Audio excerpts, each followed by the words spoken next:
Most people come to Austin for the festivals, for the University of Texas Longhorns, for live music, for barbecue. But this channel is not about the noise. It's about what remains when the noise fades. Welcome to the Austin Time Traveler, where we slow down and walk into the layers of history hiding in plain sight. I'm Audra, and I explore places where history isn't trapped in a textbook. It's layered into the ground beneath our feet. Because Austin is not just a city, it's a timeline. And just 1.5 miles east of downtown, there's a hill where that timeline rests in rows of limestone and granite.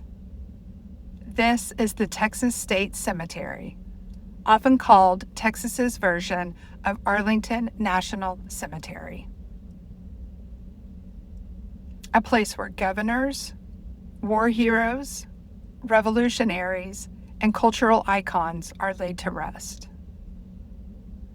Before you walk the grounds, stop at the visitor gallery near the entrance. Inside, you'll find photographs, biographies, and a printed map. Just outside of the gallery is a large outdoor map showing the full layout of the cemetery. Take a minute there. It helps you understand what you're about to see. And yes, the gallery is also where the restroom is located. Start there, then step outside and let the timeline unfold.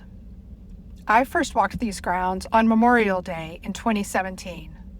Small American flags marked the graves, quiet reminders of lives that ended far from home. I returned again on Veterans Day in 2025 beneath a wide November Texas sky.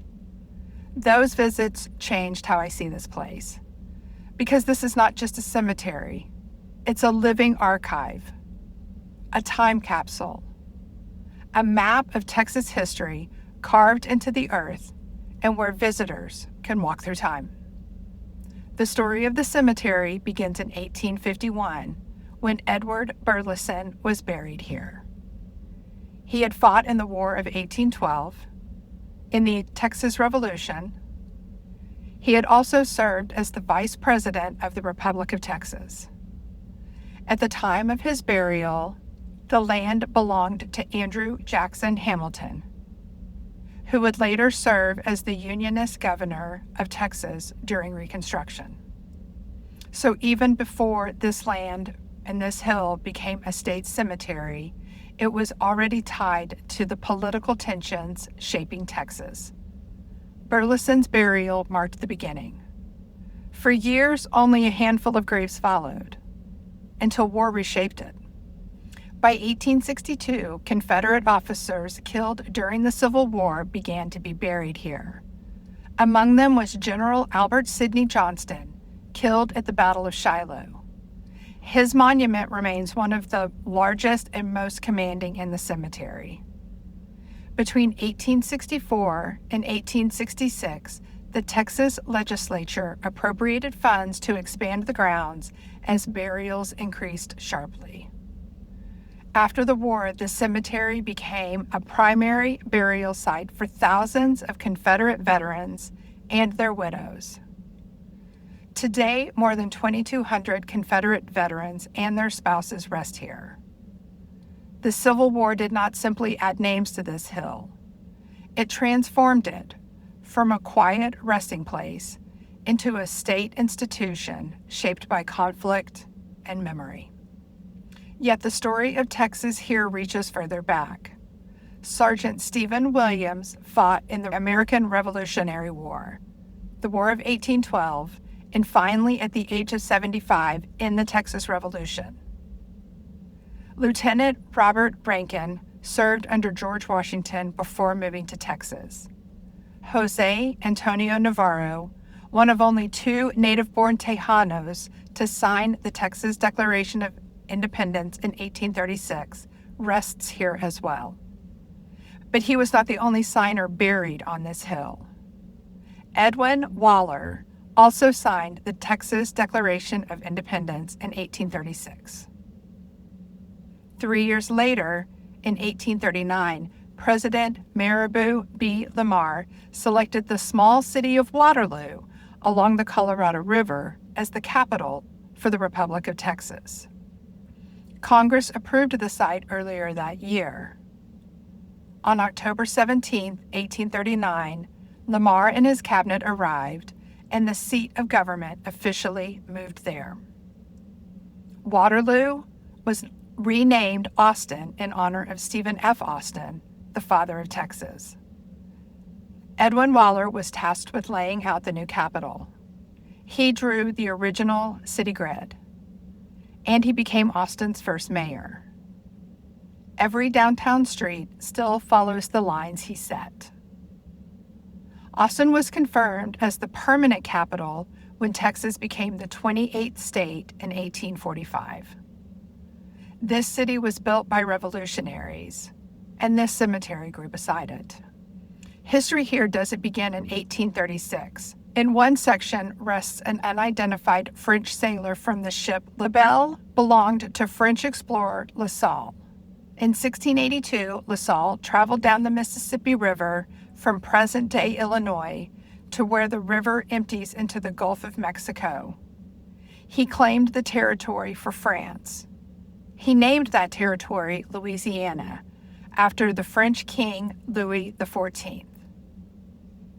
A few years later, LaSalle tried to establish a colony near the Mississippi River.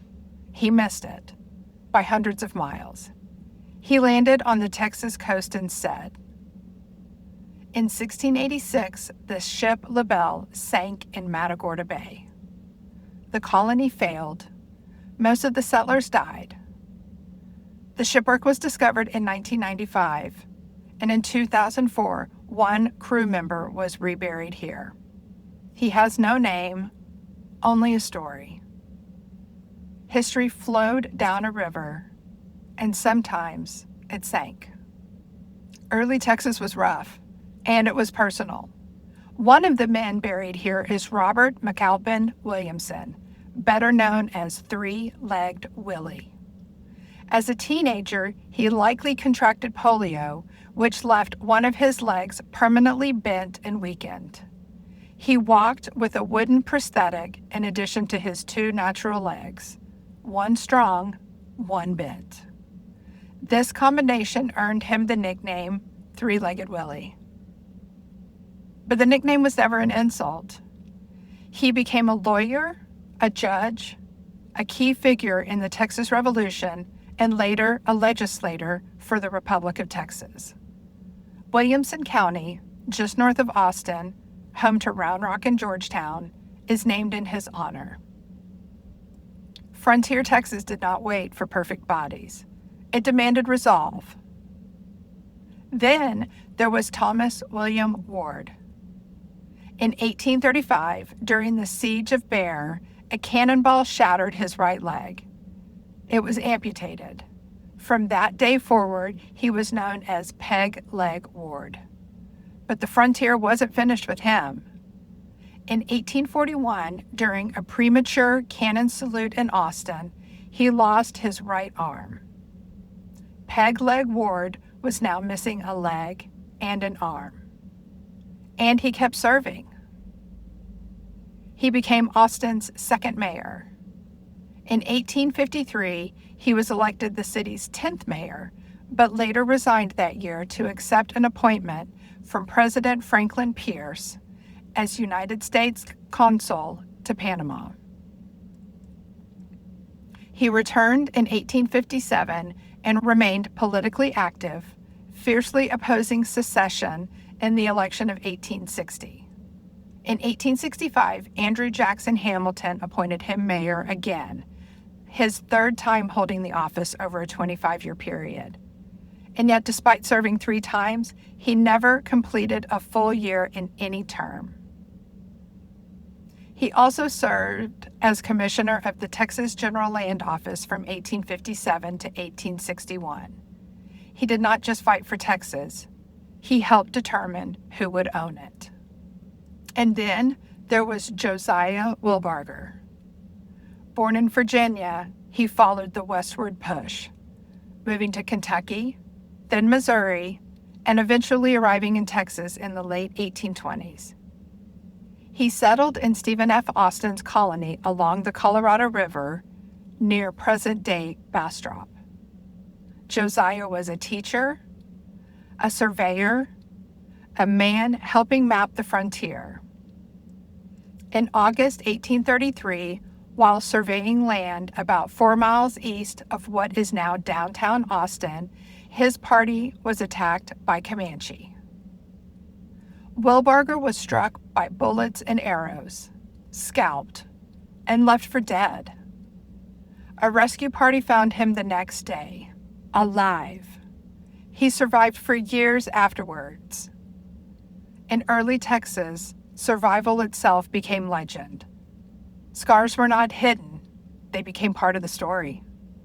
Look for Susanna Dickinson. She survived the Battle of the Alamo in 1836.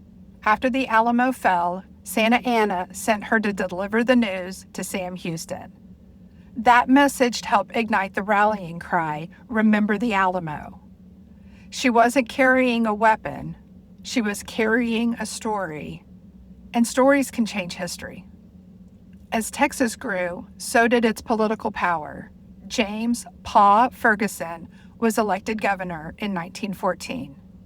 In 1917, he was impeached and removed from office for financial misconduct.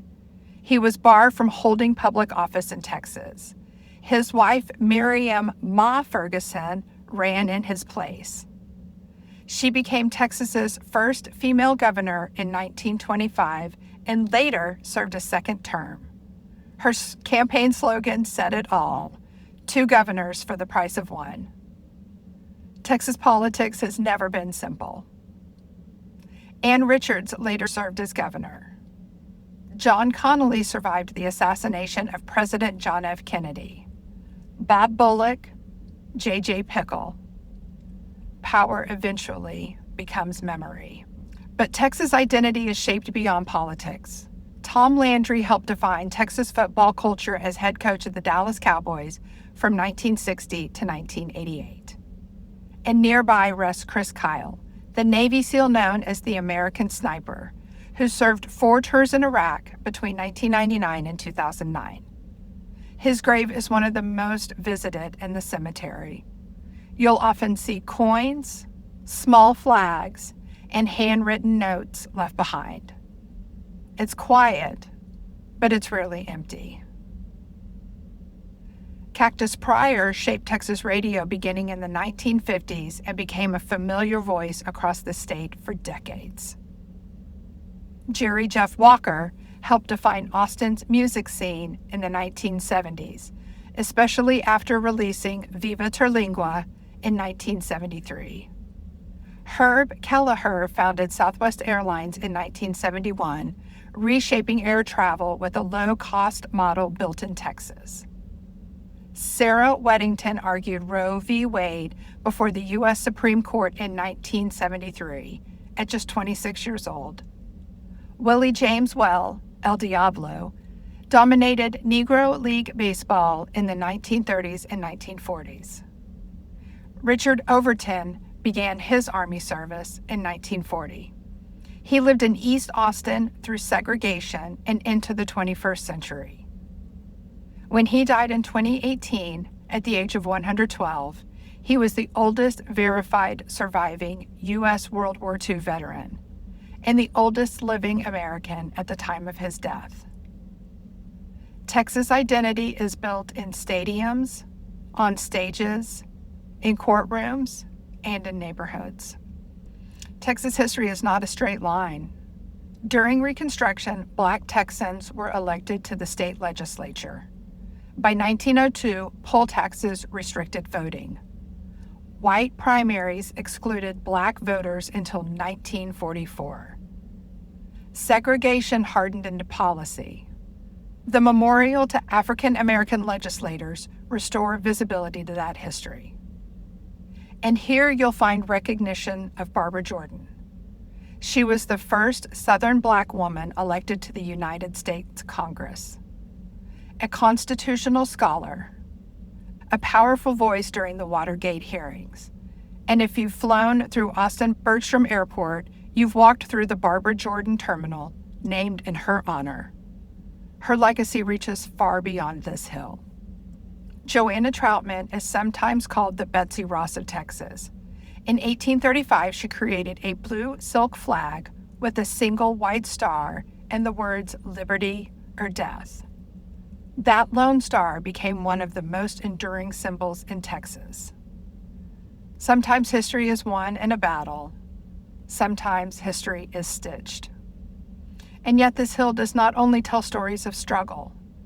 At the highest point in the cemetery, closest to the open sky, lie two astronauts. On January 27, 1967, the crew of Apollo 1 was killed in a launch pad fire. The path to the moon was rebuilt. Walter Cunningham flew on Apollo 7 in 1968, restoring confidence in the Apollo program. Without Apollo 7, there is no Apollo 11 landing on the moon in 1969, and no Apollo 17 in 1972. That is where Gene Cernan became the last human being to walk on the moon. Before leaving, he traced his daughter's initials into the lunar dust. There is no wind on the moon, no rain, no atmosphere. Those initials may remain there for centuries. At the highest point on this hill, Texas reaches for the sky. Near the Veterans section stands the 9/11 Memorial. A bent piece of steel from the World Trade Center stands upright here. It honors Texans who died on September 11, 2001, and those who later died in Operation Enduring Freedom. The memorial is simple and powerful. Then there is the Praha Monument. Praha, the Czech name for Prague, was founded by immigrants who arrived in Texas between the 1850s and the early 1900s, carrying their language, faith, and tradition onto Central Texas soil. Between 1941 and 1945, 9 of its sons were killed in World War II. At the time, the town had roughly 100 residents. It is widely recognized as one of the highest per capita wartime losses of any community in the United States. When the monument was unveiled in 2002, nearly the entire town arrived by bus. In a place that small, remembrance is personal. Some stories are measured in numbers.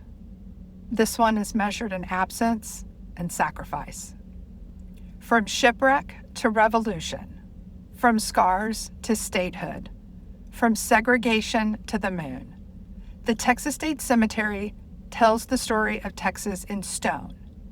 Standing beneath the wide Central Texas sky, you begin to understand why Jerry Jeff Walker once sang, "You ask me what I like about Texas." It's the wide open spaces, the room to build something, to lose something, to fight for something, and to begin again. The Texas State Cemetery is free to visit. It's open Monday through Friday from 8 a.m. to 5 p.m. and Saturday, 9 a.m. to 5 p.m. It's closed on Sundays and major holidays. I have linked official resources and optional guided tour experiences below. Start at the visitor gallery. Grab a map. Take your time. If you enjoy exploring fun and nerdy living history like this one, give this video a like and subscribe to the Austin Time Traveler. Turn on notifications so you'll know when new time travel walks are ready. And if you know someone who loves Texas history, share this video with them. Because history is still under our feet, you just have to slow down long enough to see it. Until the next journey through time.